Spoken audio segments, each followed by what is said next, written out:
ఆ తల్లి తన పిడికెళ్ళలో ఉన్న అన్నం, ఆ పిడికెళ్ళలో ఉన్న భోజనాన్ని బిడ్డకు పెట్టి ఆ మిగిలిన కొంచెం అన్నం తిందామని ప్రార్థించబోతే కన్నీళ్లతో ప్రాకారాన్ని కట్టి కళ్ళలో కన్న బిడ్డను పెట్టుకుని ప్రార్థించి ఆ తల్లి ప్రేమను గుర్తించలేక ఆ తినే అన్నాన్ని కూడా కాళ్ళతో కొట్టి ఆ తల్లిని వేధిస్తే ఆ తల్లి కన్నీటి విలువ ఎంతటిదో ఎరుగని మందమతికి ఆపత్కాలం ఒకటి వస్తుంది.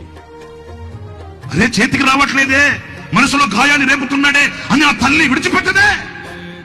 ఆ తల్లి గుండెల్లో పొగసెగలు కక్కుతాయి. ఎందుకంటే నవమాసాలు మోసి కడుపు చించుకుని కన్నది కనుక ఆ కన్న తీపి కన్న తల్లి గుండెల్లో వేదనలు మిగిలిస్తే కళ్ళల్లో నీళ్లు కారుతాయి. కన్న తల్లి కళ్ళల్లో కారే ప్రతి నీటి పొట్టు గుండె పగిలిన బాధకు నిదర్శనం. అయితే ఒక్క మాట, ఆ తల్లడిల్లిపోయే తల్లి కన్నా కూడా మించి ప్రేమించి, లోకంలో మధురమైన ప్రేమ ఏదైనా ఉంటే తల్లి ప్రేమే.